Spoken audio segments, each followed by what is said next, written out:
बंदी छोड़ सतगुरु रामपाल जी भगवान की जय हो।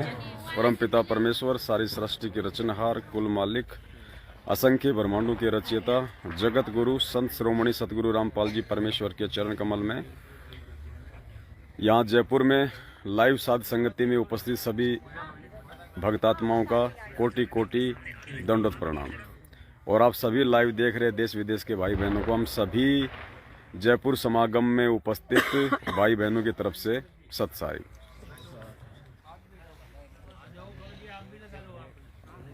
पुण्यात्माओं, ये 2 दिन का जयपुर में लाइव साध संगति का ये प्रोग्राम था और मालिक की विशेष मेहर हुई। 1000 से ऊपर यहाँ पे परमपिता परमेश्वर जी की आत्माएं लाइव साध संगति में आई हैं। नेपाल से लेके भारत देश के लगभग सभी स्टेट की आत्माएं यहाँ पे आई हुई हैं और आज वो आत्मा यहाँ पे रुकी हुई हैं जिनकी या तो नाइट की ट्रेन है या जिनको कल अपने गंतव्य स्थान पे जाना है वापस। तो हजारों की संख्या में मालिक के बच्चे यहाँ पे आए और साध संगति का लाभ उठाया, पांचों यज्ञ का लाभ उठाया और पूर्ण ब्रह्म परमेश्वर सतगुरु रामपाल जी भगवान को भोग लगाया, मालिक का झूठा खाया और हम नीचों के जो कर्म बनने थे, जो परमेश्वर ने जो बनाने थे इस कलयुग की पिछली पीढ़ी में, वो परमेश्वर ने बनाए। और दिन ब दिन वो ठीक का समय जो निकट आ रहा है, जब पूरी पृथ्वी के ऊपर परमेश्वर का सतज्ञान होगा और वो आत्माएं जो सतयुग में जाने की अधिकारी होंगी, उन आत्माओं की शुरुआत परमपिता परमेश्वर जी ये सत्सेवक साध संगतियों के माध्यम से करवा रहे हैं। हम आपको लगातार लाइव के माध्यम से जो है अपडेट वगैरह दे रहे हैं।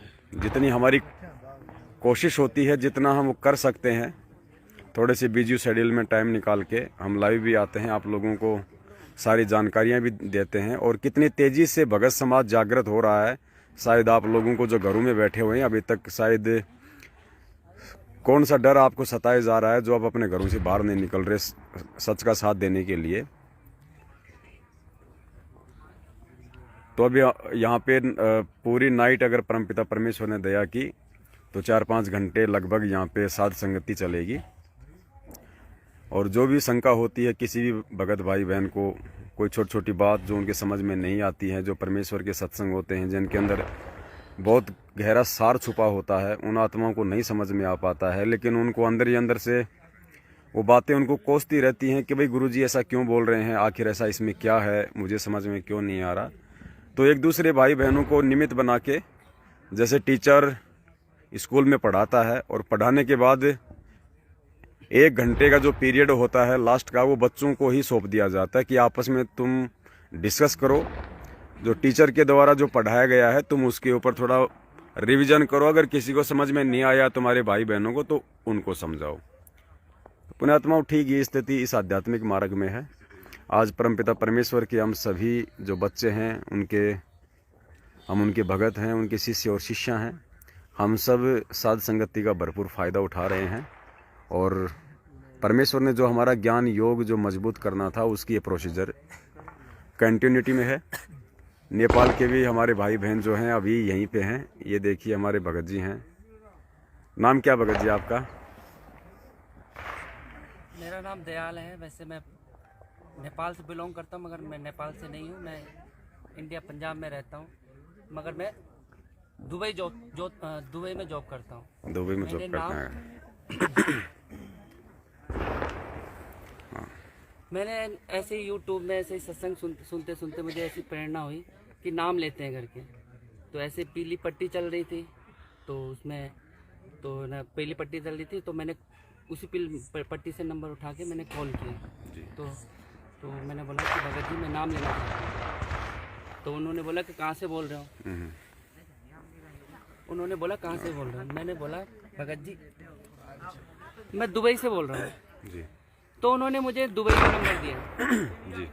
तो दुबई का नंबर दिया, तो मैंने कॉल की कि हाँ जी भगत जी सब्सक्राइब, मैं नाम लेना चाहता हूँ। तो उन्होंने बोला कि ना अभी तो हमारे जो कोऑर्डिनेटर है वो अभी है नहीं, वो नेपाल चले गए।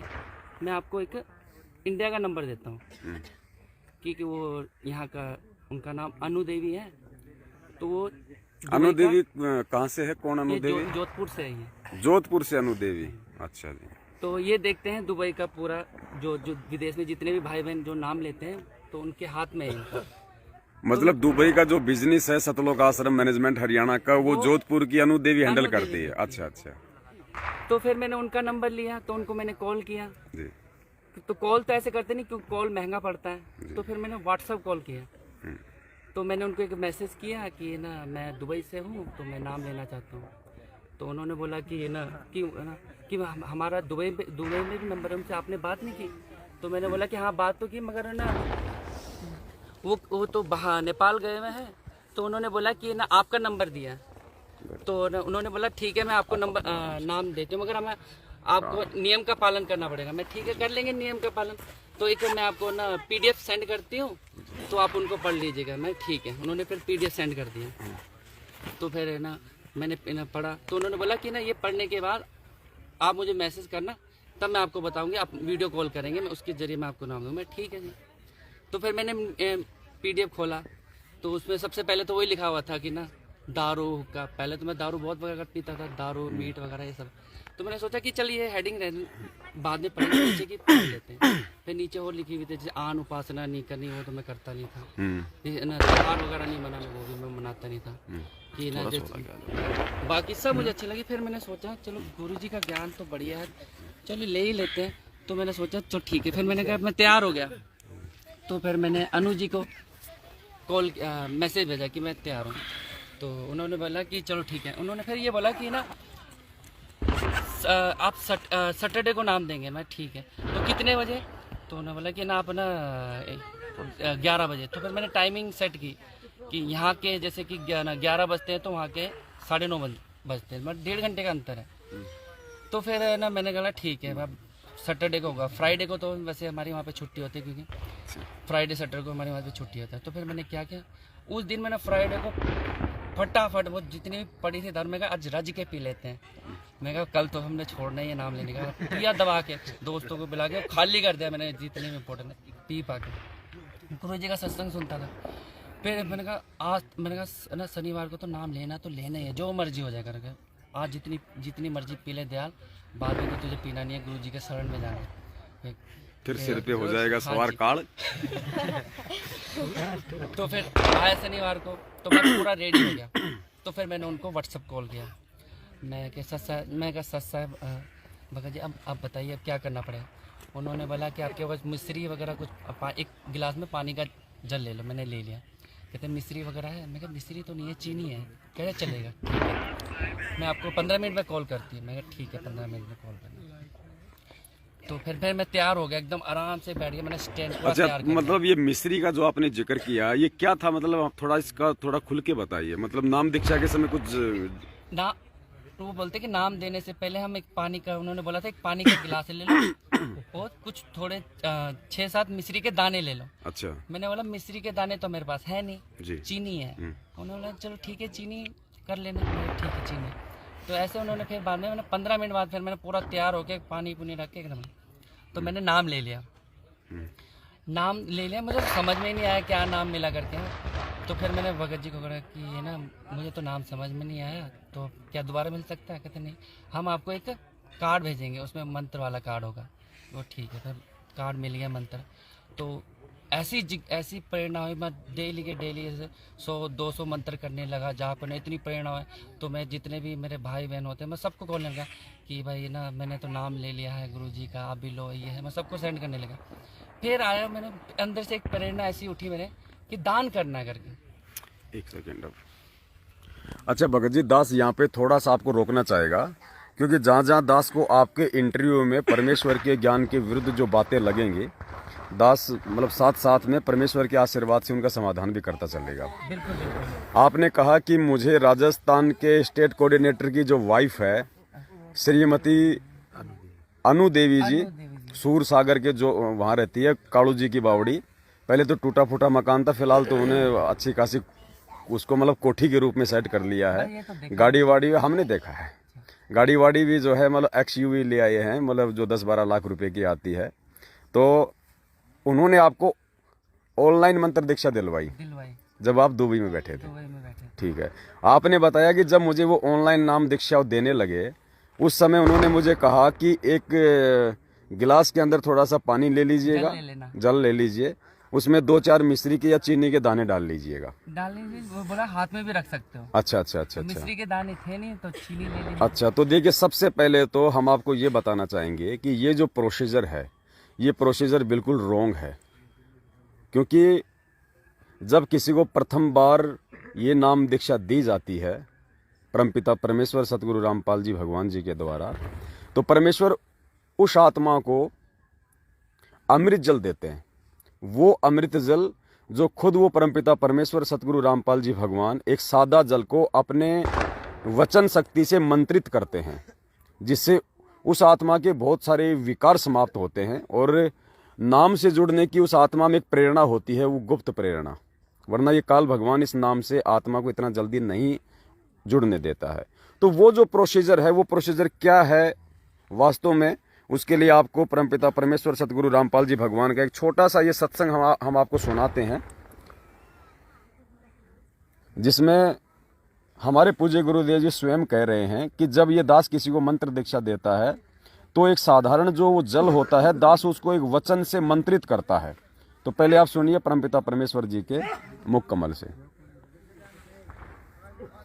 और यही कबीर साहब ने धर्मदास को कहा था, मेरे पास ये कबीर साहब का कबीर सागर रखा है, उसमें अमर मूल 265 नंबर पृष्ठ पे लिखा है कि धर्मदास 3 सतिथि में नाम देना, तू पहले जब आओ तो उनको ये पान परवाना देना, जैसे ये दास देता है एक अमृत वचन से अमृत बनाकर शुद्ध जल को। और तो आप जी ने सुना कि यहाँ पे परमपिता परमेश्वर सतगुरु रामपाल जी भगवान कह रहे हैं कि प्रथम बार जब किसी को ये पान परवाना दिया जाता है, ये प्रथम मंत्र दीक्षा दी जाती है, तो कह रहे हैं कि ये दास एक साधारण जल को अपने वचन से मंत्रित करके फिर उसको देता है, क्योंकि वो अमृत बन जाता है। तो ये जो प्रोसीजर है, वास्तविक प्रोसीजर तो ये है जो अभी आपने परमात्मा जी के मुख कमल से सुना। और आपको अनु देवी जी कह रही है कि एक पानी का गिलास ले लो, उसमें मिश्री के दाने डाल लो, तो बताइए वो कहाँ से अमृत हो जाएगा? क्या एक जो साधारण सी जो एक जीव है, उस जीव के ये कहने से कि एक पानी का गिलास ले लो, उसमें 4 दाने चीनी के डाल लो, क्या वो अमृत बन सकता है? क्या बन सकता है? बताइए आप जी, अपने गुरुदेव के मुख कमल से सुनने के बाद। अब जैसे जो वीडियो भी जैसे है ना गुरु जी के मुख कमल से होते, वैसे तो है ना ये तो प्रोसेस तो अलग ही है। अलग है ना, बिल्कुल एकदम। दूसरी बात आपने बताया कि जब मुझे ऑनलाइन नाम दीक्षा दी गई तो आपने कहा कि मुझे वो मंत्र समझ में नहीं आए जो मंत्र मुझे सुनाए जा रहे थे। तो मैंने उनसे ये भी कहा कि जी मुझे ये मंत्र साफ साफ सुनाई नहीं दिए, तो उसके बावजूद भी उन्होंने आपको दोबारा से मंत्र नहीं सुनाए और आपको कह दिया कि आपके पास में एक मंत्रों का कार्ड भेज दिया जाएगा, आपने उस कार्ड के अनुसार करना, आपको व्हाट्सएप डाल दिया जाएगा। तो पहली बात तो यदि मंत्र आपको परमपिता परमेश्वर सतगुरु रामपाल जी भगवान के मुख कमल से जब आपको स्पष्ट रूप से सुनाई नहीं दिए, जब आपको उस विधि का ही नहीं पता चला, तो मंत्र दीक्षा आपकी वो कंप्लीट हुई ही नहीं। तो आपका मंत्र कार्ड से मंत्र जाप करने का ना कोई फायदा है, ना उसका कोई लाभ है, किसी प्रकार से उस दीक्षा का कोई फायदा नहीं है। अब बताइए आगे। तो उसके बाद फिर जब मंत्र करने के बाद फिर मेरे अंदर ऐसी प्रेरणा हुई, फिर मैंने सोचा कि दान भी देना चाहिए। तो फिर मैंने ना अनु भगत को फिर है ना व्हाट्सएप किया कि मैं दान देना चाहता हूँ। तो उन्होंने बोला कि ठीक है भगत जी, हम आपको एक अकाउंट नंबर देंगे, आप उसमें दान दे सकते हो जितना आपकी श्रद्धा अनुसार। मैं ठीक है। तो उन्होंने मुझे अकाउंट नंबर सेंड किया, जो मैं जितना अमाउंट था मैंने उनको सेंड कर दिया। तो अगली बार फिर मैंने बोला थोड़ा अमाउंट बताएंगे भगत जी? अमाउंट जैसे कोई बात नहीं, बता दो, जो है कोई दिक्कत नहीं है। ऐसे स्टार्टिंग तो मैंने ऐसा कर बोला, सेवा लगाई 2000 की। फिर अगली बार फिर प्रेरणा में मैंने बोला फिर उन्हें दान दिया। मैंने बोला भगत जी आप मुझे अकाउंट नंबर दीजिए, मैं फिर सेवा करना चाहता हूँ। तो मैं ऐसा होता है दुबई में, तो कोई एक्सचेंज होता है तो अपना जो आईडी होती है, जो हम किसी को ना अमाउंट सेंड करते हैं, तो उसके प्रोसीजर होते हैं कि पहले नाम लिखा जाता है, आईडी नंबर लिखा जाता है, फ़ोन नंबर लिखा जाता है, क्योंकि अगली बार भेजें तो आसानी हो। तो फिर वो मैंने पर्चा संभाल के रखा था। मैंने कहा अगली बार करूँगा आसान हो जाएगा, क्योंकि मुझे हमें लाइन लगनी पड़ती है कि आधे घंटे वेटिंग के बाद हम मैंने कोई भी डिपॉजिट करते हैं तो आधा घंटा लगता है। तो अगली बार फिर मैंने बोला कि ना भगत जी मुझे ना मैं फिर सेवा करना चाहता हूँ, क्या मैं कर सकता हूँ? हाँ कर सकता हूँ, मगर उन्होंने बोला जी ने इस अकाउंट में नहीं, आप दूसरे अकाउंट में करें। दूसरे अकाउंट में फिर मैंने कहा चलो कोई बात नहीं, दे दीजिए। फिर उन्होंने दूसरा अकाउंट नंबर दिया, तो फिर उसमें भी मुझे इतने आधा घंटा लग गया। मैंने बोला, फिर मैंने एक बार भगत जी से बोला, मैं ना भगत जी हमें थोड़ा सा टाइम लगता है ऐसे में, तो हम उसी अकाउंट में नहीं भेज सकते क्या? कि नहीं नहीं ऐसा नहीं होता, क्योंकि आपकी सेवा हम ना थोड़ा अलग तरह से जगह जगह देना चाहते हैं। मैं ठीक है, मैंने सोचा आपकी प्रोसेस होगा। मैंने अगली बार फिर बोला कि वो आप जी बता सकते हैं अकाउंट किसी कंपनी के नाम था या फिर अनुदेव जी के नाम पे था? अकाउंट जैसे ना नाम से आता था, कभी किस भगत के नाम से, कभी किस भगत से नाम से, कभी किस भगत नाम से।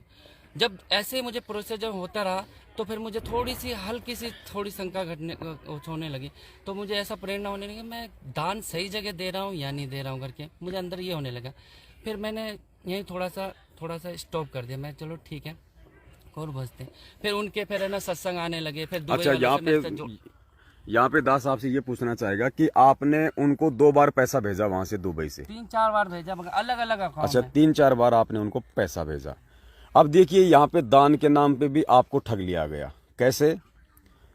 हमारे जो पूज्य गुरुदेव जी हैं संत रामपाल जी भगवान, उन्होंने ये ज्ञान देने के बाद में अपने भक्तों को काल भगवान की ऐसी ही सूक्ष्म चालों से अवगत करवाते हुए अपने सत्संगों में यहाँ तक कहा है कि भाई गुरु बिन माला फेरते, गुरु बिन देते दान, गुरु बिन दोनों निष्फल है, चाहे पूछो वेद पुराण।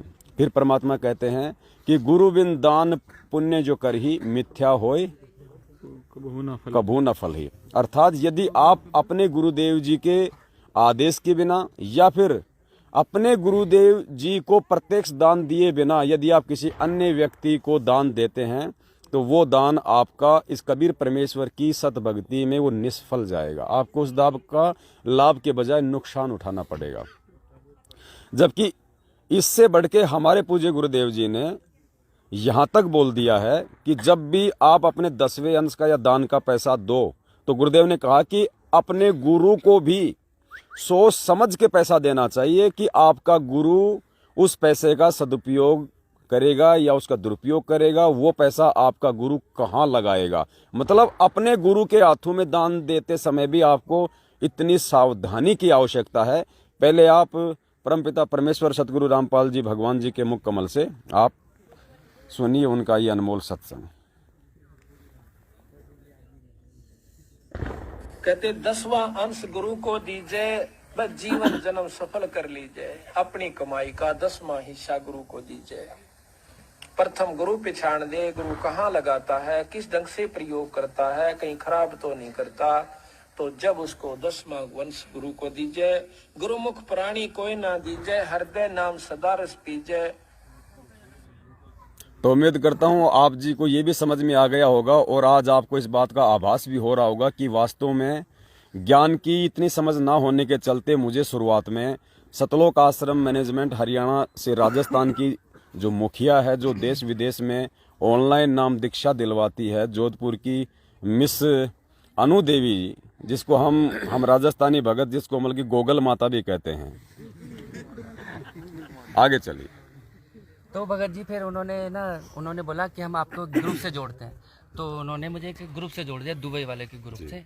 तो उसमें हम भगत ऐसे ही थे, कम से कम 300-400 जगह जैसे दुबई से था, कोई मस्कट से था, ओमान से था, कुवैत से था, हर जगह से कंट्री से थे। तो उन्होंने फिर है ना एक मैसेज पास किया कि ना ये पवन जी की वीडियो नहीं देखनी कि उन्होंने बोला कि ना वीडियो उन्होंने भेजा कि पवन की वीडियो मत देखना, उनसे आपका क्या नाम खंड हो जाएगा। मैंने बोला चलो ठीक है, नहीं देखेंगे। तो फिर है ना बीच में मेरी वाइफ को ऐसा कोई पथरी की वो हो गई थी समस्या। तो फिर मैंने बोला कि मैं ना अच्छा, यहाँ भी थोड़ा सा आपको एक बार टोकूंगा हल्का सा, क्योंकि ये बहुत ही अच्छा एपिसोड परमपिता परमेश्वर जी के आशीर्वाद से बनने जा रहा है। तो मतलब आपको कैसे पता चला कि ये पवन कौन है, इसकी वीडियो देखनी है नहीं देखनी है? ये तो चीज़ पता नहीं था। उन्होंने बोला कि ये ना एक ना पवन संजय की वीडियो है। उन्होंने ऑडियो भी भेजी कि ना इनकी ना यूट्यूब में वीडियो वगैरह आती है, फेसबुक में, आपको इसको नहीं देखना है ना, इनका कोई भी आना कोई बताते हैं इनके बारे में नहीं देखना। मैंने कहा ठीक है भगत जी, जैसा आप बोलते वैसे ही चलेंगे। अच्छा, जबकि हमारे पूज्य गुरुदेव जी जो कहते हैं, जो अपने सत्संग में वो परमात्मा ये कहते हैं कि भाई देखो ऐसा है, मैंने तुम्हारे को इस पूरी सृष्टि का सर्वश्रेष्ठ ज्ञान दे दिया है, ये तत्व ज्ञान है। और ये तत्व ज्ञान लेने के बाद में एक जो भगत है वो एक पारखी बन जाता है, वो कभी धोखा नहीं खा सकता।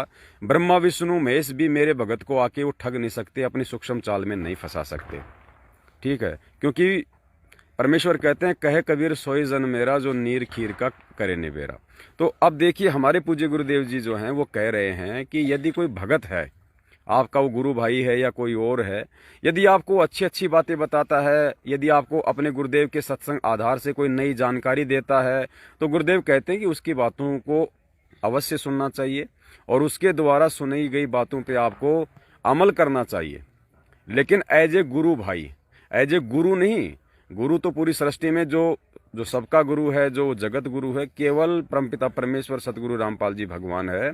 लेकिन आज इस लाखों की संगत में जो कि देखा देखी में जुड़ी हुई है, उनको सबसे ज्यादा जो है भ्रमित ये कह के वो किया जा रहा है कि जो पवन दास है उसका वीडियो नहीं देखना है, उसका वीडियो देख लिया तो नाम खंड हो जाएगा, वो गुरुद्रोही है। बहुत सारी बातें भक्तों को बढ़ा चढ़ा के सच्चाई से दूर रखने के लिए ऐसा बोला जाता है। जबकि हमारे पूज्य गुरुदेव जी अपने सत्संगों में क्या कह रहे हैं, क्योंकि हमने तो अपने पूज्य गुरुदेव जी के मार्ग दर्शन अनुसार इस भक्ति मार्ग पे चलना है।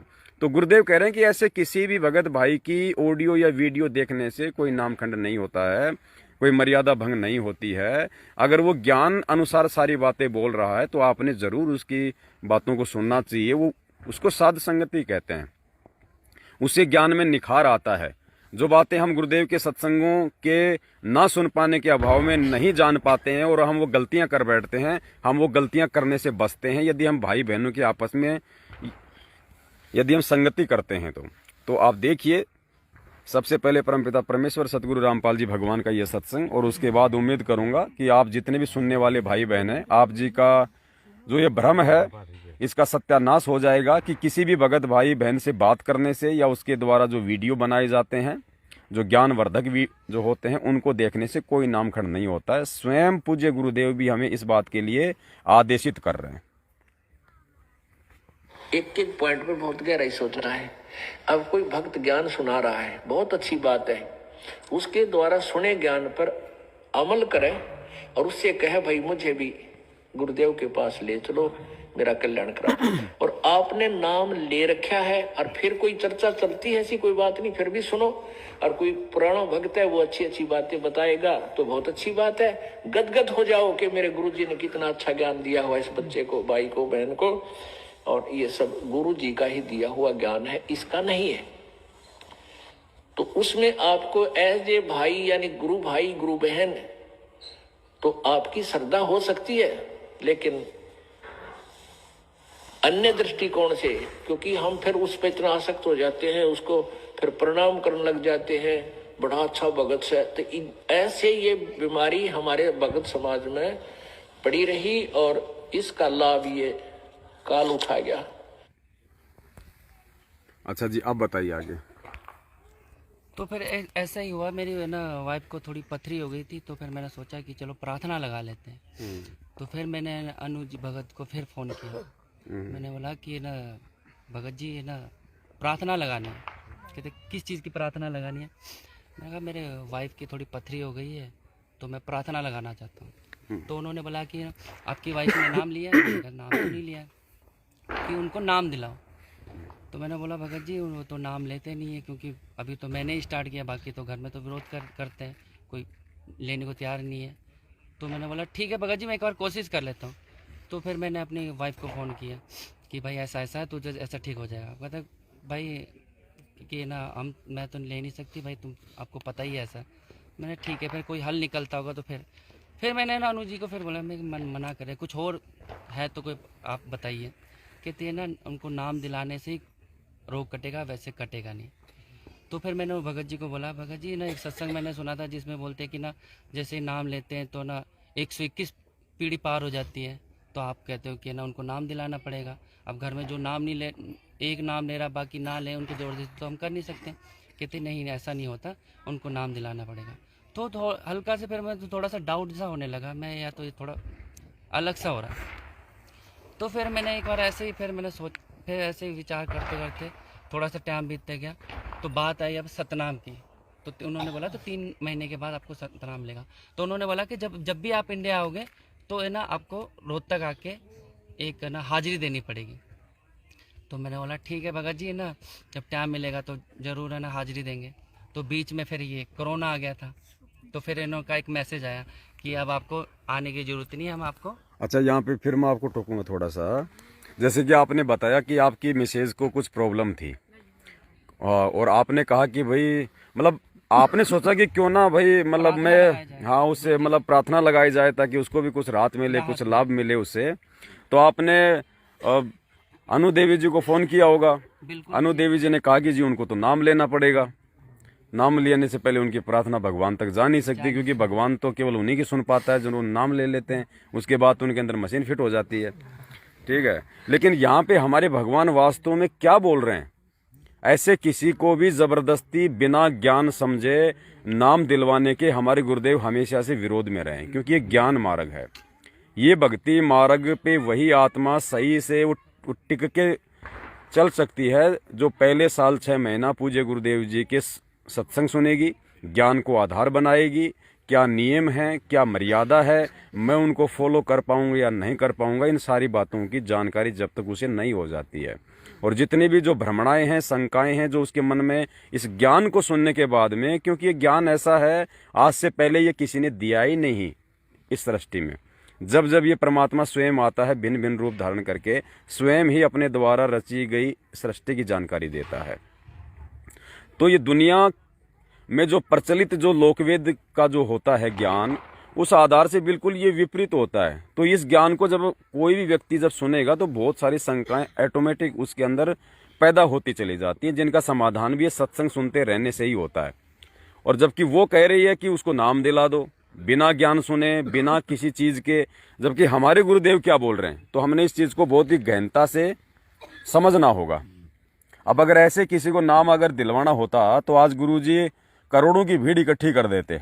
लेकिन पूज्य गुरुदेव हमेशा यही कहते हैं अपने हर सत्संग में कि बच्चों, ये नाम लेने से पहले ज्ञान को अच्छे से आधार बना लो, पहले सत्संग अच्छे से सुन लो, जल्दबाजी मत करो। यहाँ से DVD ले जाओ, CD ले जाओ, मेमोरी कार्ड ले जाओ, TV पे सुनो, पुस्तकें पढ़ो। जब ज्ञान समझ में आ जाए उसके बाद में आपने ये नाम दीक्षा लेनी है। तो जब आप पूज्य गुरुदेव का ये वीडियो सुनेंगे और उसके बाद में राजस्थान की महारानी अनु देवी के विचार जब आप जानेंगे, तो आप स्वयं निर्णय कर लेंगे कि अभी तक जो पूरी दुनिया को ऑनलाइन नाम दीक्षा दिलवा के सतलोक भेजने का ठेका ले रही है, वो खुद अपने पूज्य गुरुदेव के ज्ञान पे कितनी वो खरी है, कितनी सही चल पा रही है। तो इस मार्ग में आप जी को अब पुनः ब्लाइंड फेथ करना पड़ेगा। लेकिन ब्लाइंड फेथ करने से पहले आपने इस मार्ग को जैसे दूध का जला हुआ फूंक मारता है लस्सी को, ऐसे ग्रहण करना। आंखें बंद करके ग्रहण नहीं करना, लेकिन इसको ग्रहण करके फिर आंखें बंद कर लेना। कहने का भाव ये है कि फिर अग्रम अग्रम ना करना, यू नाम लेने पीछे। इस दीक्षा लेने से पहले आप खूब ट्राई करो और खूब परीक्षण करो। सब जो दास बताता उसका प्रमाण देखो और फिर आंखें बंद करके उपदेश ले लो। और फिर आंखें ही बंद रखना, यानी ब्लाइंड फेथ करना, पूर्ण विश्वास करना दास के एक एक शब्द पर।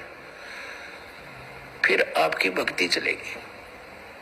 अब तो आप आते हो दूध के जले हुए और फिर यहां फूंक मारते हो लस्सी को भी। कोई बात नहीं, कुछ दिन के अंदर आपको अपने आप डिफरेंशिएट का पता लग जाएगा। और खूब ट्राई करो पहले, फिर बाद में अगन बगन करोगे तो भगवान का लाभ मिलना बंद हो जाएगा। दीक्षा लेने के बाद यदि आप दास के वचनों में अविश्वास करते हो, आपका नाम नहीं रहेगा।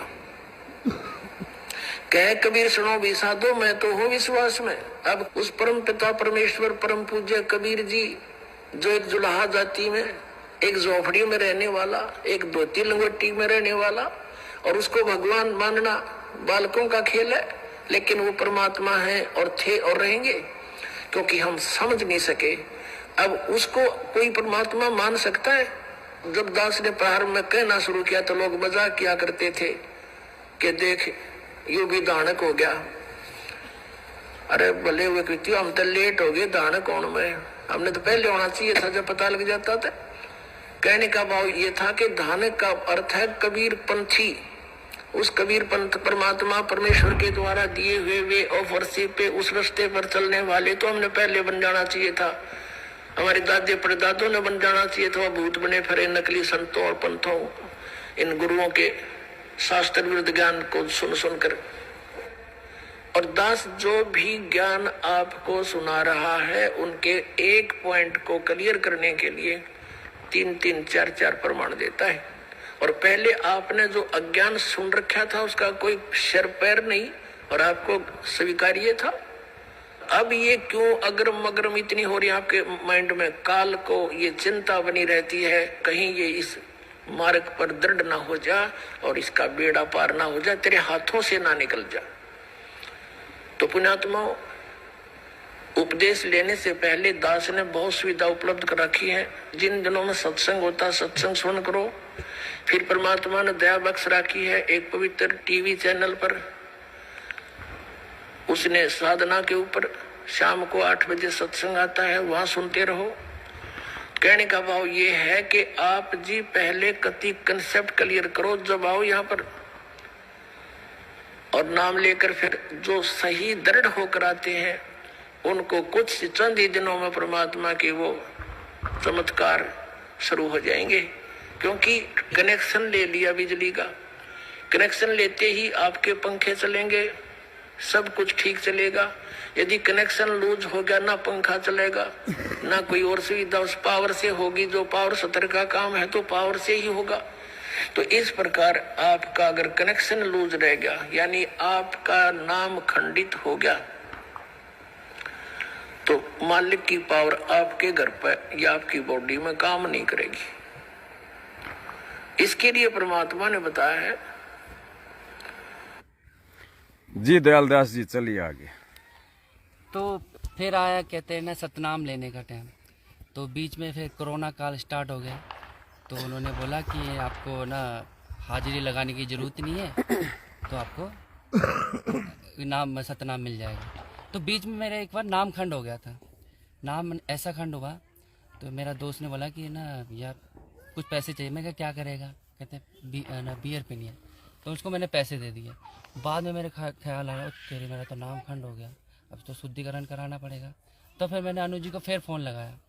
मैंने बोला कि भगत जी सच्चा। कहते क्या हो? मैं कहा भगत जी मेरा तो नाम खंड हो गया। कहते क्या हुआ?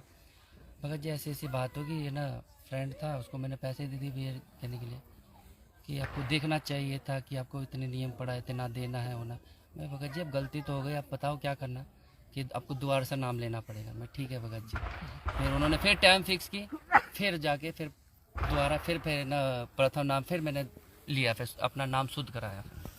अच्छा दास, आपसे यहाँ पे ये जानना चाहेगा कि जब आपने अपने मित्र को बियर पीने के लिए कुछ पैसे दिए, तो आपको उस समय तक इस बात का मालूम था क्या कि भाई ऐसे किसी को बियर पीने के लिए पैसे नहीं देने होते हैं? वो जो कार्ड में जो मैंने पढ़ा था ना देना है ना लेना है, उस टाइम तो दिमाग मेरा चला नहीं। बाद में एकदम से हुआ कि अरे यार ना लेना, गुरु उसमें कार्ड में लिखा ना देना है ना लेना है, किसी को पिलाना भी नहीं है, यहाँ तक कि किसी को वो भी नहीं करना। मतलब वो पैसा देने के बाद आपको फिर वो सद्बुद्धि आई? सद्बुद्धि आई। तो यहाँ पे हमारे परमपिता परमेश्वर जी कह रहे हैं कि वो आपकी अनजाने की गलती है, आपने जानबूझ के ऐसा नहीं किया। यदि आपको पहले पता होता तो आप उसको निश्चित तौर पे उसको कोई पैसा आप जी नहीं देते। तो ये आपकी अनजाने की गलती है। और अनजाने की गलती के विषय में, या कोई आपसे धोखा कर दे, आपसे कोई छल कपट कर दे, उसके विषय में हमारे परमपिता परमेश्वर जी कह रहे हैं कि अगर धोखे से अगर किसी ने कोल्ड ड्रिंक में आपको बियर डाल के पिला दी तो भी आपका नाम खंड नहीं होता है। अगर किसी सब्जी में आपको कोई मांस खिला दे और आपको नहीं पता है तो भी आपकी मर्यादा खंडित नहीं होती है। तो सुनिए पहले परमपिता परमेश्वर जी का ये सत्संग, और उसके बाद में आप जी खुद निर्णय करना कि इस भगवान के सत्संगों के खिलाफ ये अनुदेवी आपको कौन से तालाब में घसीट के ले जा रही है। पूरे मानव को अज्ञान से भर रखा है, और एक परिवार में 1 या 2 ही परमात्मा का बच्चा प्रथम आता है, और वो कोई ना कोई ऐसी समस्या उसके आगे अड़ ही जाती है जिस कारण से संघर्ष करते करते भी गलती बन जाती है। तो फिर उसके लिए बताया जाता दोबारा उपदेश ले और आगे भगवान को याद करके, और ये मर्यादाएं खंड नहीं करना, नहीं तो भक्ति नहीं चलेगी। तो 1-2 बार आपको ये ऑप्शन दिया गया है, और आप इसको फिर दोबारा ले लीजिए मंत्र, आप फिर स्टार्ट हो जाएंगे। जैसे किसी का मंत्र खंड हो जाता है, दूर देश में बैठा है और उसका पर जहाँ फोन आता है, प्रार्थना होती है, तो उसका मंत्र खंड भी होता है, तो भक्ति बंद नहीं करनी चाहिए उसने, क्योंकि उसने नोइंगली नहीं कर रखी। तो फिर उसका जो डिपॉजिट होगी भक्ति, वो सुचारू कर दी जाएगी, वो उस ओरिजिनल अकाउंट में आपकी आ जाएगी। जैसे बैंक में कई बार पैसे डाल दिए जाते हैं, कोई नंबर अकाउंट का गलत हो जाता है, बाकी एड्रेस सही है, तो फिर जाकर उसको शुद्ध करा लिया जाता है और मूल अकाउंट में आ जाता है फिर वो। तो ऐसे आप कई एक भगत कह रहा था जी, मेरे को ना किसी ने बारात में गया हुआ था और कैंपा कोला में बियर डाल दी, मेरा नाम खंड हो गया। उसके घर वाले कह रहे थे जो फिर शराब पीने लग गया। फिर वो आया, जब उससे पूछा भाई ऐसी गलती क्यों करी, कहने लगा जी मेरे साथ ऐसे ऐसे धोखा हो गया। फिर मैंने सोचा टूटता गया है पी ले छक्के कोई बात हुई है मूर्ख आदमी। अब जैसे किसी के पैर पे गलती से कोई पत्थर गिर गया और उंगली का चोट लाएगी तो सारे टांग न तोड़ दे, फिरते टूटता गई है थोड़ी सी है, बिना अकल की बात तुम्हारी। तो उसको ऐसा नहीं करना चाहिए। वो खंड आपने किया नहीं, किसी कारण से हो गया तो वो खंड भी नहीं होता ऐसे। अगर किसी ने आपके साथ धोखा किया है तो आपका नाम खंडित नहीं हुआ। फिर भी शंका बनी है तो सुचारू करवा लीजिए, वो कोई दिक्कत नहीं। और भक्ति नहीं छोड़नी चाहिए, वो करती रहनी चाहिए। किसी भी कारण से खंडित हो भी गया है, साधना करते रहिए, लेकिन इस उद्देश्य से कि फिर माफी मांगूंगा। जी दयालदास जी आगे चलिए। फिर आया ना सतनाम लेने का टाइम, तो उन्होंने बोला था कोरोना का टाइम तो चला था, उनको आपको हाजिरी लाने की ज़रूरत नहीं है। तो फिर उन्होंने बोला सतनाम लेना, तो सतनाम का टाइम आया तो फिर उन्होंने वही बोला कि वैसे ही ना जैसे पहले प्रथम नाम में जो आपने जल लिया था, चीनी लिया था, वैसे लेके बैठो। फिर बैठ गया तो उन्होंने बोला कि ना पहला मंत्र सुनाओ जो आपको हमने पहला मंत्र दिया। तो मैंने बोला कि मंत्र तो आपको आपने बोला सत्संग में बोला कि ना ऐसे मंत्र बताना नहीं होता, कि आप हमें थोड़ी बता रहे हो कि हम देखना चाहते हैं कि ना आपको मंत्र आपको याद है कि नहीं है। मैंने ठीक है जय बंदी छोड़ के चलो सुना ही देते हैं। मैंने पहला मंत्र उनको सुना दिया, ठीक है। अब भाई सतनाम, फिर सतनाम लिया मैंने, तो ऐसे उन्होंने ना ऐसे वीडियो कॉलिंग में सतनाम मैंने ले लिया। अच्छा, यहाँ पे फिर काल भगवान ने आपके साथ एक बहुत बड़ी ठगी मार ली, ज्ञान की पूरी समझ ना होने के चलते। क्योंकि मंत्र आपको परमपिता परमेश्वर सतगुरु रामपाल जी भगवान ने दिए, और उन मंत्रों को फिर आपने किसी को नहीं बताना होता है। ये गुरु जी का सख्त आदेश होता है। यदि आप किसी को, यानी अपने पूज्य गुरुदेव जी के अलावा यदि आप किसी को वो मंत्र बताते हैं तो आपकी मर्यादा खंडित हो जाती है। परमेश्वर की पावर जो है वो आप तक फिर नहीं पहुंचेगी, क्योंकि आपकी मर्यादा खंड होने से नाम का जो लाभ मिलना होता है जीव को वो नहीं मिलता है। तो गुरुदेव हमें कितना आगाह कर रहे हैं कि आपने किसी को भी ये मंत्र नहीं बताना है। सुनिए परमपिता परमेश्वर जी का ये सत्संग। बोलो सतगुरुदेव की जय हो।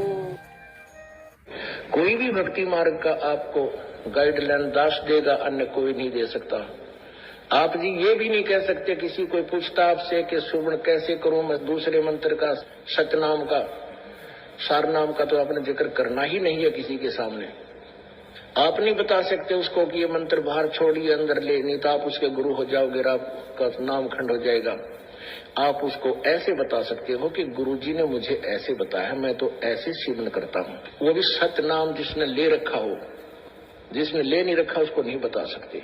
जिसने ले रखा है वो कहता मेरे भूल लगी है। और वैसे तो हम यहाँ शुद्ध करा देते हैं, यहाँ भी आप पूछ सकते हो।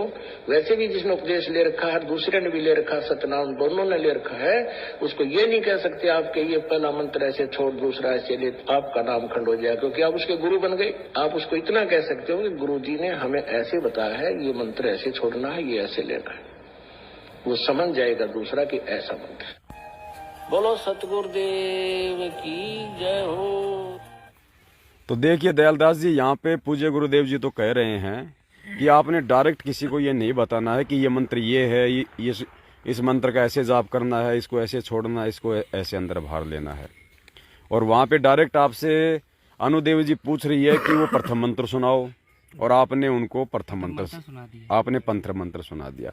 तो बताओ आपने किसके आदेश की पालना की? आपकी जो गुरु है वो तो लेडी अनुदेवी हो गई, झांसी की रानी है।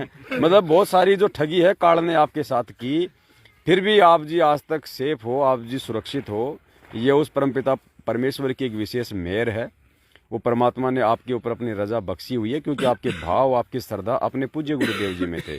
भले आपकी मर्यादा ये काल एजेंट खंडित करवा रहे थे, लेकिन आपके भाव और आपकी श्रद्धा अपने पूज्य गुरुदेव जी में थी, इसलिए उस अंतर्यामी परमेश्वर ने पल पल आपकी रक्षा की, जब तक कि आप पूर्णतया इस ज्ञान और सच्चाई से परिचित ना हो जाएं। जी आगे चलिए। फिर उसके बाद है ना, ऐसे पीले पर्चे से भेजते थे, तो अचानक फिर ऐसे अक्टूबर के टाइम में ऐसा पर्चा निकला कि ये वोटिंग के बारे में, कि ना वोट डालना करके। तो फिर मैंने बोला मैं तो विदेश में हूँ तो वोट डाल नहीं सकते। तो उन्होंने बोला आपके घर में कौन कौन है? मैं कहा पापा है, मम्मी है। उस टाइम मम्मी की तो डेथ हो गई थी। मैं पापा है, वाइफ है, सिस्टर है, तो आप उनको बोल सकते हो कि वोट डाले करके। तो थोड़ी सी फिर मेरी बात खटकी। मैं कहा गुरुजी के सत्संग में तो बोलते हैं, उस टाइम मैं सत्संग भी बहुत ज़्यादा से ज़्यादा सुनता था। मैं कहा ये तो वोट डालने का तो आदेश ही नहीं है। तो फिर मैं थोड़ा मेरा माइंड थोड़ा सा उस टाइम थोड़ा सा चेंज होने लगा था। अच्छा, आपको क्या कहा वोट डालने के लिए? कि ना आप पीला पर्चा निकाला कि वोट। तो मैंने उसी पीले पर्चे के आधार में पूछा कि ना ये वोट तो मैं डाल नहीं सकता, मैं तो विदेश में हूँ, कैसे डालूंगा? कि आपके घर में कौन कौन है? मैंने कहा पापा है, वाइफ है, सिस्टर है। कहते हैं ना आप उनको कह सकते हो, अपने रिश्तेदारों को, वो डाल सकते हैं आपके बदले। कौन सी पार्टी को डालने के लिए कहा था? ये बीजेपी को। मतलब आपको राजस्थान की जो सीनियर जो जर्नलिस्ट है मिस्टर अनु देवी जी, उन्होंने कहा पीले पर्चे के माध्यम से कि आपको बीजेपी को वोट डालना है। और आपने कहा कि जी मैं तो दुबई में हूँ, यहाँ तो बीजेपी चलती नहीं है, और डाल ही नहीं। तो उन्होंने कहा कि इंडिया में जो आपके रिश्तेदार हैं उनसे बोल के आप बीजेपी को वोट डलवा दीजिए। जबकि देखो हमारे भगवान क्या कह रहे हैं वोट डालने के विषय में। पूज्य गुरुदेव जी कह रहे हैं कि आपने जहां वोट डालना है डाल दीजिए, आपने जहां वोट देना है दीजिए, और बाकी अपना काम कीजिए। फिर आपको कोई टेंशन नहीं है कौन जीतेगा कौन हारेगा और क्या है और क्या नहीं। यानी पूज्य गुरुदेव जी ये नहीं कह रहे कि आपने बीजेपी को वोट डालना है या आपने कांग्रेस को वोट डालना है। गुरुदेव कह रहे हैं कि यदि आपको पूर्णतया ये आध्यात्मिक ज्ञान नहीं है और यदि आप किसी को वोट डालना चाहते हैं तो आपकी मर्जी है कि आपने वो किस पार्टी को वोट डालना है। ये नहीं कह रहे कि आपने उस पार्टी को वोट डालना है। पर्टिकुलर किसी पार्टी का कोई पक्ष या विपक्ष यहाँ पे पूज्य गुरुदेव जी नहीं कर रहे हैं। जबकि ये काल एजेंट सतलोक आश्रम मैनेजमेंट हरियाणा वाले पक्षपात करते हुए आप जी से बीजेपी को वोट डलवा रहे हैं। सुनिए। यहाँ जगह नहीं है, मम्मी के पास में थोड़ी देर मम्मी को भूल जाओ।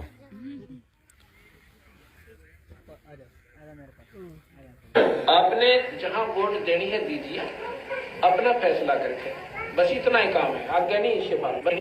पूज्य गुरुदेव कह रहे हैं आपने जहां वोट डालनी है डालिए अपना फैसला करके, बस इससे ज्यादा नहीं। आपने जहां वोट देनी है दीजिए, अपना फैसला करके, बस इतना ही काम है, आज्ञा नहीं इससे बाकी अपना परमात्मा के नाम पर लगे रहिए। ठीक है, राजा तो आपने चुनना ही पड़ेगा, आपने जो ठीक लगा विधिवत वो अपनी वोट दीजिए और बाकी अपना वजन करे। बढ़ेगा वो ठीक से, ना बढ़े तो उनके ठेका ले रखा होता, उसके नसीब फलेंगे। जी आगे बताइए। तो ऐसे ना ग्रुप में ऐसे पर्चे वगैरह आते थे, फिर सत्संग ऐसा आता था दान दियो ना घटे ऐसे करके। फिर एक ऐसा ना मेरे ही जो दान किया हुआ था वही पीडीएफ वो सेंड करते थे। तो फिर मुझे लगता था कि ये ना एक संकेत कह रहे हैं कि बोल तो पा नहीं रहे, इनको दान चाहिए। तो फिर ऐसे ही फिर मैंने सोचा कि यार थोड़ा सा कंफ्यूज सा हो रहा। तो अचानक ऐसे मैं रात को सोते सोते मैं वीडियो देख रहा था, तो अचानक एक पवन भाई की वीडियो मेरे सामने आई यूट्यूब में। मैं उसको ऊपर नीचे कर रहा था, देखूं ना देखूं, देखूंगा तो नाम खंड हो जाएगा, नहीं देखूं क्या करूं, देखूं तो नाम खंड हो जाएगा। तो मैंने सोचा एक बार चला देख ही लेते, नाम खंड हो जाएगा दोबारा शुद्ध करा लेंगे। तो फिर मैं चालू हो गया। पहला ही वीडियो देखा तो वो सीधा निकला, कोई मार रहे डंडे से इनको, लंबे उड़ में धड़ाधड़ इनको पिटाई हो रही है। फिर मैं देखता रहा, थोड़ा सा इंटरेस्ट बढ़ता गया। फिर गुरुजी का वीडियो आया सामने कि ना ये रात समिति मेरी नहीं है वो, मतलब पवन दास को पिटता हुआ देख के आपका इंटरेस्ट बढ़ता गया। इंटरेस्ट बढ़ गया। अच्छा। कि भाई ये बंदे को बोले कि ना जिसको बोले कि वीडियो देखने से नाम खंड हो जाएगा, और वीडियो भी वही निकली वो डंडे वाली। मैं कहा बंदा तो पिट रहा है कि नाम कैसे खंड होगा। मैंने चलो इंटरेस्ट आया तो फिर देखता गया। फिर ये रात समिति मेरी नहीं है वो बोलने लगा, तो फिर मुझे थोड़ा इंटरेस्ट होता गया। तो फिर मैं थोड़ा सा उनका जो मैसेज आता था मैं उनको साइड करता रहा। तो फिर मैंने ना पवन भाई की वीडियो देखनी चालू कर दी।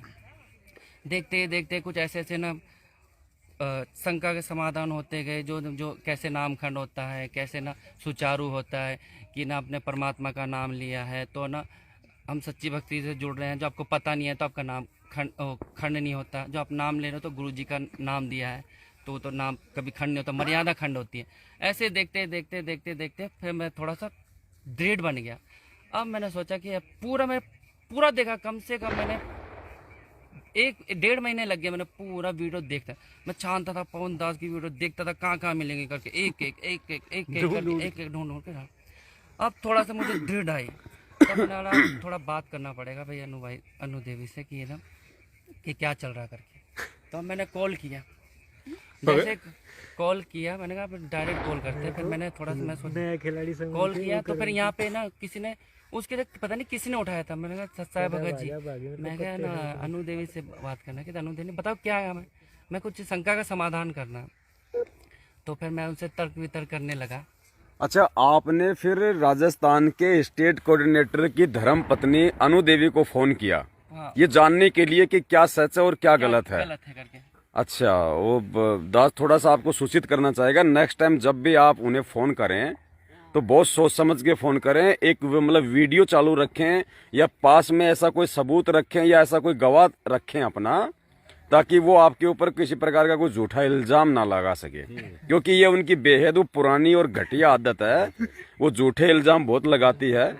तो मैं एक छोटी सी जो झलक है आपको यहाँ पे देना चाहूंगा, और बाकी हमारे जो भाई बहन हैं उनको भी मैं थोड़ा सा वो सूचित करना चाहूंगा कि भाई जब भी आप राजस्थान के स्टेट कोऑर्डिनेटर प्रकाश माड़ी सूरसागर जोधपुर कालू जी की बावड़ी वाले को फोन करें, उनकी वाइफ को फोन करें, धर्मपत्नी। वैसे स्टेट कोऑर्डिनेटर तो अनु देवी है, जैसे गांव में कोई महिला सरपंच बन जाती है और उसका पति सब कुछ संभालता है ना, तो ये जो स्टेट कोऑर्डिनेटर जो है ये प्रकाश, ये तो एक महिला सरपंच समझ लो आप।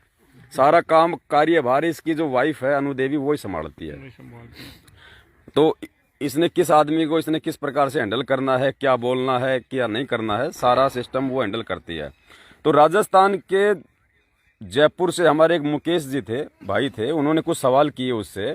बेचारा 450 किलोमीटर दूर बैठा है जयपुर में जोधपुर से, और उस पे किस प्रकार से वो सारनामी अनु देवी जो देश विदेश में ऑनलाइन नाम दीक्षा दिलवा रही है, जो खुद सारनाम प्राप्त अपने आप को बताती है, उसके बाद में किस प्रकार से अपने ही भगत भाई पे, एक गुरु भाई को हमारे समाज में सगे भाई से भी ज्यादा ऊंचा दर्जा दिया जाता है, वो धर्म भाई हो जाता है। अपने ही धर्म भाई के ऊपर झूठा इल्जाम लगा रही है कि मैं तेरी पुलिस में कंप्लेंट करूंगी। तो भाई ने कहा भी तू किस बात की कंप्लेंट करेगी? बोले कंप्लेंट करूंगी कि तू मेरे को घर पे आके छेड़ता है। उसने कहा कि मैं घर पे आके छेड़ता हूं? बोले तेरे पास क्या सबूत है? बोले मैं मेरे पड़ोसियों से गवाही दिलवा दूंगी। मतलब आप सोच सकते हैं कि सारनाम प्राप्त होने के बाद में, और जिसको इतनी बड़ी कुसेवा मिली हुई है सतलोक आश्रम मैनेजमेंट हरियाणा के द्वारा, और उस औरत का यदि ये चरित्र है, उसके यदि ये विचार हैं, तो पुण्यात्मा उसके द्वारा दिलवाई जा रही नाम दीक्षा वो कितना असर करेगी, कितना वो प्रभाव करेगी। आप जी 4 मिनट की ये ऑडियो ध्यान से सुन के स्वयं आकलन कर सकते हैं उनके आचार विचार और उनके उस चरित्र का। सुनिए।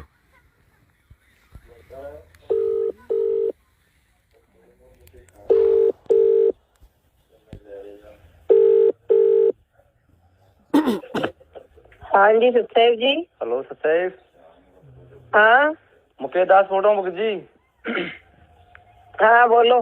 कहाँ हो भगत जी? कहाँ हूँ? इसी दुनिया में ही हूँ। दुनिया में कहाँ? तो दुनिया में तो सभी हैं, बगोड़े भी दुनिया में है। सभी है तो आपको मैंने उस दिन भी कहा था 24 आवर्स में अपने घर पे ही मिलती हूँ। अच्छा, और प्रकाश भगत जी बोला आपको काम क्या है? आप वो सीधा वे में बोला करो, कहाँ हो कहाँ नहीं हो, आपके घर पे तो हूँ नहीं। 5 सितंबर हो गई। मैंने आपको मेरी बात सुनो, उस दिन भी मैंने आपको साफ लफ्जों में कहा था मैं अपने घर पे मिलती हूँ, ठीक है ना? हाँ जी। रोज एक ही सवाल पूछते हो। सुन रहा हूँ भगत जी, मैं बता रहा हूँ। आज 5 सितंबर हो गई दिल्ली, मुझे पता दिल्ली बीच में नालायक तेरे को साथ लेके चलने की मैंने कोई ठेका नहीं उठा रखा। पूरे राजस्थान का ठेका ले रखा ना आपने? पूरा राजस्थान का ले रखा ठेका? राजस्थान का ले रखा है, तुम सुन जैसे गुरुद्वारों का नहीं ले रखा मैंने। क्यों? बकवास करने वालों का। क्यों क्या? तो अगर तुम मेरी बात सुनो, आप लोगों ने तो ले रखा ठेका, आप तो आपने भर दिया ना फॉर्म। मैंने फिर घर क्यों बैठे हो आप? सतलोक नहीं जाना है क्या आपको? तू लेके जाएगा सतलोक? आपके मोहन बगोड़े लेके जाएगा। मोहन बगोड़े ने बताया ना आपको स्कीम। मेरी बात सुन, मोहन भगत जी ले जाए चाहे गुरुजी ले जाए, हमें तो जो गुरुजी कहते हैं ना वो हमारे लिए सर्वोपरि है। तो फिर आप घर पे क्या कर रहे हो? सतलोक नहीं जाना है क्या आपको? मैं तो कहा था ऐसा इल्जाम लगाऊंगी पुलिस में, कंप्लेन करवाऊंगी तू मेरे साथ छेड़छाड़। भगत जी डरता कौन है इस चीज से? डरता कौन है भगत जी? आप तो मैंने उस दिन भी कहा था आपको कि पहले आप ये काम करो, अगर आपके मेरी बात सुनो, अगर आपके हिसाब से बनता है तो पहले काम करो। आप लोगों ने इच्छा मृत्यु के फॉर्म भर दिए और भरवा लिए भक्तों से, तो 5 तारीख हो गई, चलो आज वहाँ पे 5 सितंबर हो गया आज। फिर क्या कर रहे हो आप? सतलोक नहीं जाना है क्या आपको? मैं कह रही हूँ तू ले जाएगा क्या सतलोक, ये बता। आप लोग ले जा रहे थे ना वो भक्तों को मरवा कर, ले जाएगा? आप लोग ले जा रहे थे ना भक्तों को मरवा कर। जाएगा क्या? मैं तेरे से पूछ के उसका जवाब देना। तू लेके जाएगा सतलोक? फिर आप लोगों ने समर्थन का फॉर्म कैसे भरवाया भाई? 5 तारीख का सतलोक जाने का समय आ गया। मैं जो पूछ रही हूँ ना वो जवाब दे, समझा? फोन तूने किया है और तूने मेरे से बात करने के लिए किया है ना फोन? जी बताइए। है ना? हाँ बताओ। तो फिर जो मैं पूछ रही हूँ उसका जवाब दे ना। तो मेरे को तेरे से कुछ काम करना, मैं तेरे को कभी फोन लगाती। जी ठीक है ना? हाँ। तू लेके जाएगा क्या सतलोक? तो मैं उन भक्तों को बोल दूं जिनसे भी हमने साइन करवाए हैं, उनको कह के तू भी मुकेश लेके जाएगा सतलोक, मुकेश के पीछे जाओ। वो मोहन भगोड़ा ने बोला था ना आपको? मोहन भगोड़ा ने स्कीम निकाली ना सतलोक जाने की। मेरी बात सुन, पहले तो तमीज से बोल, क्या भगोड़ा होता है? भगोड़ा ही तो है वो। भगोड़ा तू, भगोड़ा पवन, तुम क्यों नहीं आते सामने? कहाँ बताओ, कहाँ बुलाना है बताओ हम भाई। कहाँ बुलाना है? जब बुलाना हो तो होगा ना। बुलाना है बताओ कहाँ? आपके घर पे आए पहले, आप बुलाओ कहाँ आना है, अब आ जाए। भगोड़े नहीं है, भगोड़े नहीं है। बुलाती हूँ मैं तुम्हें, 1 मिनट रुको, बुलाती हूँ मैं तुम्हें, फिर देखती हूँ तुम भगोड़े हो या तुम क्या हो। ठीक है बोलो। और मैं पहले और लास्ट बार कह रही हूँ, आइंदा से मेरे फोन पे फोन कर दिया तो तेरी मैं करती हूँ कंप्लेन पुलिस में। किस चीज की कंप्लेन? मैं पहले बोला हूँ, आप मेरी कंप्लेन पहले करो। आप मेरी बात सुनो, पहले करो। हम चाहते हैं कि आप हमारी कंप्लेन करो। अब करो किस चीज की ये बताओ? ये करूंगी, परेशान कर रहा है। काहे के लिए? आप यहाँ राजस्थान के मुख्यमंत्री बन के बैठे हो तो करेंगे नहीं क्या फोन? मेरी बात हो, राजस्थान के दिशा निर्देश देने वाले आप हो तो करेंगे ना, आपको तो फोन है, आप हेड हो यहाँ के। मैं ये कहूंगी, आपको गुस्सा भी आता है क्या भगत जी? गुस्सा भी आता है क्या आपको? फोन करके परेशान करता है, घर पे आके दुखी करता है, मोहल्ले वालों से गवाही दिलवा दूंगी। ओहो, यानी कि आप बहुत सच्चे भगत हो ना? सच्चाई आपके अच्छी गजब से आ रही है, मैं मुंह से निकल के कंप्लेन करूंगी तेरी, तू रोता रहेगा जेल में। कोई फर्क नहीं पड़ता। मेरी बात सुनो, आप जैसे झूठे लोग हो ना, इनसे कोई फर्क नहीं पड़ता हमारे, ठीक है ना? आप लोग झूठ पाखंड को बढ़ावा दे रहे हो, भक्तों को मरवाने का। तो दयाल दास जी, आपने जिनसे नाम लिया था, अब देखिए उनके बातचीत से उनका जो चरित्र, आचार, विचार, व्यवहार आप जी के सामने है। और बाकी जो भाई है उन्होंने भी सावधान रहना चाहिए, जिन्होंने उनसे नाम दीक्षा ली हुई है ऑनलाइन। चलिए आगे। तो उसके बाद फिर मैंने इनको फ़ोन लगाया तो कोई और भगत भाई ने उठाया और मैंने बोला कि मैंने कुछ शंका का समाधान करना।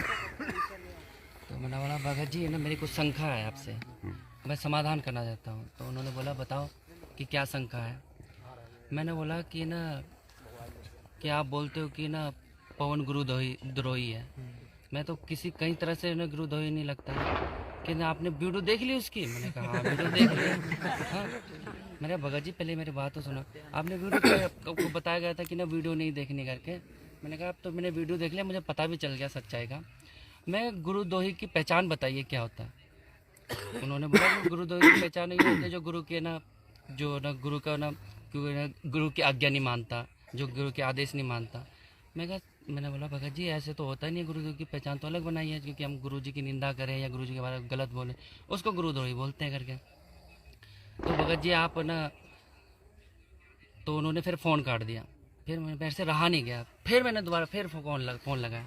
फिर क्या हो भगत जी, मैंने आप तो एकदम डर गए। मैंने उनसे पूछा कि भगत जी आपने नाम लिया? कहता हाँ मैंने नाम लिया। मैंने कहा फिर तो आपको सार नाम भी मिल गया होगा? कहता हाँ मुझे सार नाम भी मिल गया। भगत जी कम से कम ना मेरी बात तो सुनो, आप तो फ़ोन काट देते हो। उन्होंने बोला कि मैं तो अभी संध्या आरती कर रहा हूँ, मैं बाद में कॉल करता हूँ। मैं ठीक है जी, फिर ऐसे काट दिया। फिर उसके बाद मैंने अगले दिन फिर उसी को ही फ़ोन लगाया। मैंने भगत जी कृपा करके, मैंने कहा एक बार आप कम से कम है ना मेरा शंका का समाधान तो कर लो, आप तो सार नामी हो, आप क्यों ना मेरा फ़ोन काट रहे हो। तो फिर मैंने बोला कि भगत जी आप, एक पीला पर्चा मेरे पास आया था कि वोट डालने के लिए, कि कांग्रेस को वोट, इसको समिति का तन मन धन से न, कि ये ना बीजेपी को वोट देना है। तो गुरुजी ने बोला कि ना हम तो राजनीति से परे हैं, तो आपने ना ये पीले पर्चे में ऐसा क्यों निकाला करके कि ना वोट देने के लिए। फिर उन्होंने कुछ जवाब नहीं दिया। तो ना उन्होंने बोला कि आप ना कि ना गुरुद्वारे के ना उसमें आ गए हो पवन, उनकी तो आपको वीडियो देखते हैं। तो उन्होंने एक वीडियो मुझे फिर ना ऑडियो भेजी, जिस ऑडियो में लिखा था कि ना मैं गुरुजी की आवाज़ थी, सर्व संगत से बेनती है कि ना कि पवन संजय ये मैनेजमेंट मेरा ही चलाया हुआ है, ये है वगैरह, उन्होंने मुझे वीडियो सुनाए। तो फिर ना मैंने बोला भगत जी देखो अब किसका मैं विश्वास करूँ, ऑडियो का करूँ या वीडियो का करूँ। जो गुरुजी ने पूरे ना न्यूज़ के सामने बोल रखा कि ये राज समिति मेरे नहीं है। राज समिति का मतलब तो मैनेजमेंट होता है कि ये मेरी नहीं राष्ट्रीय सेवा राज समिति सेवा मेरी नहीं है। तो मैंने बोला कि आजकल तो ऐसे ऐसे मिमिक्री आर्टिस्ट हैं, तो हम भी देखते हैं प्रैंक वगैरह जिसमें आवाज़ तो पूरे बॉलीवुड की निकाल सकते हैं, मैं कैसे मान लूँ। कहते आपको ना गुरुजी के ऑडियो पे विश्वास नहीं है। मैं कहता विश्वास नहीं है भगत जी, मुझे बिल्कुल ही विश्वास नहीं है। तो मैंने कहा फिर मैंने उनसे एक दूसरी मैंने बोला कि आपसे पर्सनल बात करना चाहता हूँ। कहते हैं कि ना आप ना उसका जवाब देंगे, कहते हाँ दोगे। मैंने बोला भगत जी आपने सार नाम लेकर रखा है। कहते ठीक है, क्योंकि सार नाम में तो इतनी सहनशीलता होनी चाहिए। मैंने फिर उनको बोला कि ना भगत जी ना कि आप ना दूसरी क्रिया में लगा कि ना आप वाइफ के साथ क्रिया करते हो कि नहीं, कि ये तो कोई सवाल नहीं हुआ। मैं कहा भगत जी छोटा सा सवाल है, आप बता दो कि ना क्यों इसने तूने क्यों पूछा। मैंने बोला कि जो सार नाम ले लेता वो तो क्रिया करता ही नहीं है। क्योंकि पवन जी की मैंने वीडियो देखी, वो तो ना उन्होंने तो साफ ना जिक्र कर रखा है कि ना कि इस क्रिया से दूर होना चाहिए। जब हम ये तीनों विकार त्यागेंगे, ये काम क्रोध लोभ मोह माया, तभी तो हम सार नाम की प्राप्ति करेंगे। तो आप सार नाम तो ना आपको मिल गया, तो आप ऐसे कैसे कर सकते हैं। तो उन्होंने मेरा जवाब, उन्होंने मुझे ब्लॉक कर दिया। फिर मैंने दूसरे नंबर से कॉल किया, तो उन्होंने बोला तो किसी और को पकड़ा दिया। तो भगत जी मैं कहा सच साहब क्या दुबई वाले बोल रहे हो। मैं कहा हाँ सर दुबई वाले। हम तो गुरुद्वारे से बात नहीं करते। मैं कहा गुरुद्वारे की तो बात तो सुन लो जी। फिर उन्होंने फ़ोन काट दिया। फिर मुझे लगा कि भाई अच्छा ही होगा, मैंने परमात्मा ने प्रेरणा करी, जो मुझे सच्चाई का पता चल गया। तो फिर मैंने मैनेजमेंट वालों का साथ छोड़ दिया। फिर उसके बाद फिर मैंने सोचा चलो अब सच्चाई तो पता चल गया, अब मेरे पिताजी जुड़े हुए हैं कि मैनेजमेंट से नाम ले रखा उन्होंने। तो मैंने बोला अब पापा को सुनाना पड़ेगा कि ना सच्चाई बतानी पड़ेगी क्या है क्या नहीं करके। तो फिर मैंने छुट्टी में आया था, फिर मैंने पिताजी को बोला कि ना पापा आपको पता है कि मैनेजमेंट में ना थोड़ा ना ये कि भ्रमित कर रहे हैं कि ना इन्होंने ही गुरुजी को फंसाया है करके। तो मेरे पिताजी ने बोला तभी मैं कहूँ, जब मैं जाता था हिसार तरीक में हाजिरी में बुलाते थे मेरे पिताजी को। तो मेरे पिताजी को हाजिरी में बुलाते थे, बहुत संगत आती थी, कोई टेम्पू से आता कोई आता, दंडवत वहाँ कराते जैसे झाड़ झूड़ में कहीं भी दंडवत करा देते थे। और मेरे पिताजी थोड़े एजेड हैं, ऐसे 72 ईयर के। तो मेरे पिताजी को भी थोड़ा सा शक हुआ। मेरे पिताजी ने बोला बेटा मुझे तब थोड़ा शक हुआ जब उन्हें पीला पर्चा देखा। जो मैंने पिताजी को बताया पापा ऐसा ये पीला पर्चा आपने देखा, कहता ये तो बहुत गलत हो रहा है करके। तो फिर मैंने पिताजी को बोला पवन जी की भी मैंने वीडियो दिखानी शुरू कर दी। फिर मैं छुट्टी में चला गया। फिर मैंने सिस्टर को बोला, मैंने बोला कि जो ना तू है ना आंसू तो पापा को ना वीडियो दिखाते रहे करके पापा। फिर ये मैं भेजता था, इनकी सेंड करता था वीडियो पवन जी की। मेरी सिस्टर भी एक बाहर रहती है, तो ना मैंने अपनी सिस्टर को भी पहले उनको सत्संग सुनाता गया। मैंने सोच रखा था मैं अपनी सिस्टर को संकल्प नाम दीक्षा दिलाऊंगा करके। तो मेरी सिस्टर भी आई, तो उसको भी प्रेरणा हुई। उन्होंने बोला, सिस्टर ने बोला मैं भी नाम लूँगी। मैं क्या कर रही है, कहते नाम ले रही, मुझे नंबर दे। मैं नंबर क्या लेना, तू मैनेजमेंट से नाम लेके क्या करेगी। मैं कहती तो नाम संकल्प नाम दीक्षा ले ले। कहते वो कैसा होता है। मैं कहा तुझे पवन भाई का मैं नंबर दे दूँगा, तो उससे बात कर लेना, नहीं तो एक वीडियो तुझे सेंड कर देंगे, तो वो पूरा वीडियो देख लेना। कहते ठीक है। फिर उन्होंने फिर ना वीडियो देखा पूरा। अब सिस्टर ने भी ना संकल्प नाम दीक्षा ली है। फिर मैं इस बार फिर छुट्टी में आया। इस बार अभी मैं 16 को छुट्टी में आ रहा था, तो तभी ना मैं तो अभी पवन भाई के ना ग्रुप में जुड़ा हूँ। तो ना साथ संगति हो रही थी 16 अक्टूबर को, 17 अक्टूबर को, 23 अक्टूबर को, 25 अक्टूबर को, और ये ना 4 और 5 नवंबर को। तो फिर मैंने बोला कि इस बार जाएंगे तो भाई साथ संगति जरूर अटेंड करूँगा। तो ये 16 वाला ये ना पंजाब का था, थोड़ा नज़दीक, ये पठानकोट साइड का। तो मैंने अपने सीनियर से बात की, मैंने मैनेजर को बोला मुझे घर जाना है। कहते क्या। मैंने कहा जैसे सिस्टर की शादी, मुझे छुट्टी चाहिए। कहते ठीक है। मैंने कहा 14 की टिकट कर दो। तो 14 को करते 15 को, 15 को 16 को होगी। तो तभी ना फिर मैंने कहा अब ये 16 वाले साथ संगीत तो मैं अटेंड नहीं कर पाऊँगा। तो फिर मैंने देखा 2 ऐसे थे, एक गुजरात का था साथ संगीती और एक उत्तराखंड का था। तो थोड़ा सा मुझे उत्तराखंड का थोड़ा नज़दीक लगा, क्योंकि मैं देहरादून आता जाता रहता था पहले, तो मैं एक बार बात ही कर लेता हूँ। तभी मैंने एक प्रदीप भगत को फिर कॉल किया वहाँ से, दुबई से। मैंने कि मैं सत्साई भगत जी का सत्साई, मैं भगत जी आप ना 23 अक्टूबर को आपका साथ संगीति हाँ है। तो मैंने बोला मैं दुबई से बोल रहा हूँ कि आपका साथ संगीति का प्रोग्राम पक्का ही है ना? कहते हैं हाँ पक्का ही है। तो फिर मैंने क्या किया, फिर मैं 16 को आया, फिर 17 को यहाँ पे भी था, कहते हरियाणा साइड में, तो वो तो अटेंड नहीं हुआ। फिर मैं सिस्टर को लेके चला गया, मैं कहा चल सिस्टर चलते हैं साथ संगीत चलते हैं। तो ये सिस्टर भी कह रही थी ना मैं भी पवन भाई से कुछ शंका का समाधान करना चाहती हूँ। मैं ठीक है ना, तुझे ना पवन से भी मिला दूंगा, तुझे जो तेरी शंका है तो समाधान कर लेना। तो हम यहाँ पे साथ संगीत किया हमने 23 अक्टूबर को। फिर उसके बाद फिर मैंने सोचा अब ना 4 और 5 नवंबर को ज़रूर जाना चाहिए, क्योंकि बड़ा सम्मेलन हो रहा है, क्योंकि देश के कोने कोने से आएंगे, इंडिया के कोने कोने से आएंगे। और ग्रुप में सार्वजनिक भी हो गया था, पम्पलेट छप रहे हैं, मेमोरी छपेगी, और पम्पलेट ऐसा छप रहे हैं कि जो मैनेजमेंट वाले जो सेवा करते हैं, ज्ञान गंगा, जीने की राह पुस्तक बांटते हैं। तो मैंने फेसबुक में देखता हूँ, तो एक फेसबुक में मैंने देखा था कि ना ज्ञान गंगा जीने की राह को जला रहे थे। तो पवन की मैंने भाई की वीडियो देखी थी, जिसमें बोलते थे कि ना कि जो सत्सेवक जो सच्चाई से जब जुड़ जाता है, जो गुरु जी के उसमें जुड़ जाता है, तो हमें इतनी प्रेरणा होती है, गुरु जी का आशीर्वाद हो जाता है। जो जब हम कुछ किसी की सेवा करेंगे, जिनके पास ज्ञान गंगा जीने की राह पुस्तक रखी होगी, वो भी उठ देख के पड़ेगा। तो मैं ये वाला मुझे ना 4 और 5 नवंबर का प्रोग्राम अटेंड करना ही है।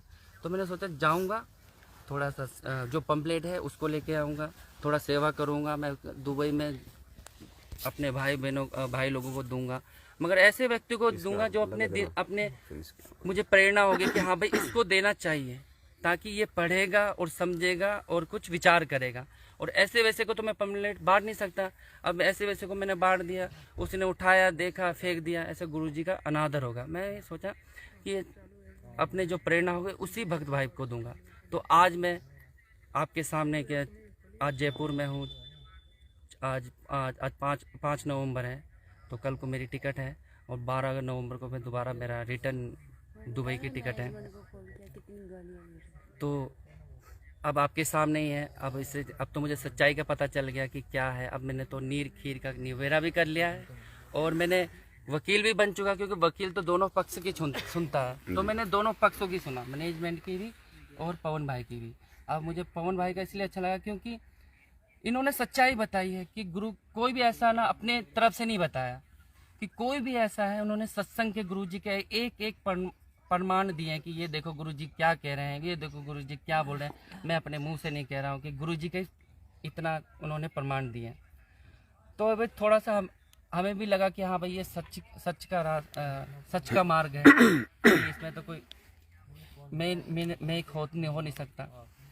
तो आज आपको जितने भी आपके भगत भाई बहन जो देख रहे हैं देश विदेश में, और आप यहाँ जयपुर साध संगति और धर्म भंडारी के कार्यक्रम में आके आपने अपने 5 यज्ञ पूर्ण किए हैं, तो बाकी भाई बहन जिनके पिछले 7 वर्षों से 5वां यज्ञ जो धर्म यज्ञ है बिना साध संगति और धर्म भंडारों के वो कंप्लीट नहीं हो पा रहा, और जिसके चलते परमपिता परमेश्वर का विधान टूट रहा है, तो आपने उन तमाम भाई बहनों को क्या संदेशा देना चाहेंगे?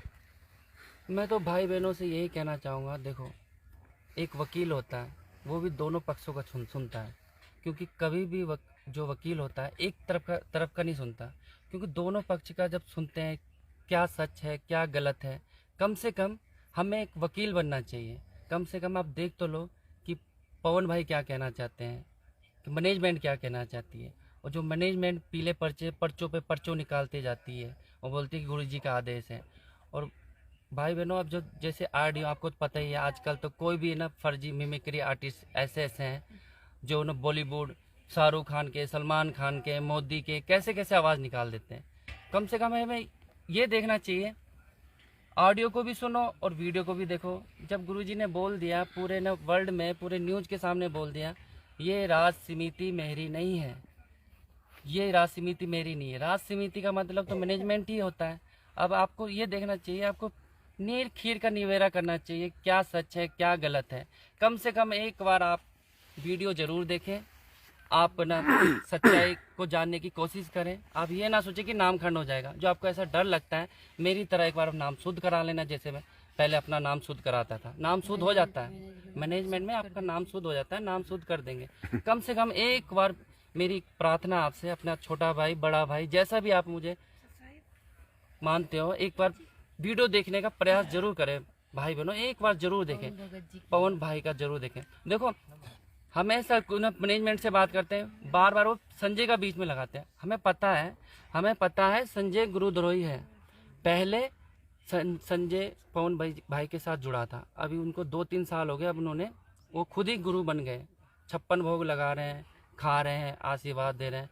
ये तो छोटा 5 साल का बच्चा भी बता देगा भाई ये गुरुद्रोही है। अब पवन जी है, पवन जी ने तो पूरा अपने तरफ से तो कुछ नहीं किया। आपके सामने गुरु जी के वीडियो दिखा रहे हैं, सत्संग दिखा रहे हैं, सत्संग को समझा रहे हैं। अब तो हमें ऐसा हो गया, अब तो हमें सत्संग भी समझ में आने लग गया। पहले तो हमें सत्संग समझ में नहीं आता था, हम सत्संग तो सुनते थे मगर हम उस पकड़ नहीं पाते थे कि क्या कहना चाहते हैं करके। अब ऐसा हो गया, कोई भी सत्संग सुनते हैं हम तो एक कड़ी पता चल जाता है कि हमें कि हाँ क्या कहना चाह रहे हैं गुरु जी के, आदेश क्या है। सत्संग ही गुरु जी के ही समाधान है, सत्संग में ही गुरु जी के आदेश है। जय बंदी छोड़ की सदगुरु रामपाल जी भगवान की जय। अच्छा लगता है चाय आ गई, थोड़ा सा ब्रेक, थोड़ा चाय राम ले लेंगे। 4-5 मिनट का एक ब्रेक आ गया। हाँ ले आप पियो ले भगत जी, बहन आपको चाय दे रही है, ले भगत जी आप लीजिए लीजिए। भाई बहनों पकड़ते क्यों ले नहीं? लो चाय राम, ले लो चाय राम। आप इतने लोग जुड़ रहे हो, 250 कम से कम पकड़ तो लो। जिसके सिर पर कृपा गुरु की, वो दुख कैसे आएगा। जिसके सिर पर कृपा गुरु की, वो दुख कैसे पाएगा। नाम गुरु जी का जप लेगा, नाम गुरु जी का जप लेगा, जीवन सफल बनाएगा। जिसके सिर पर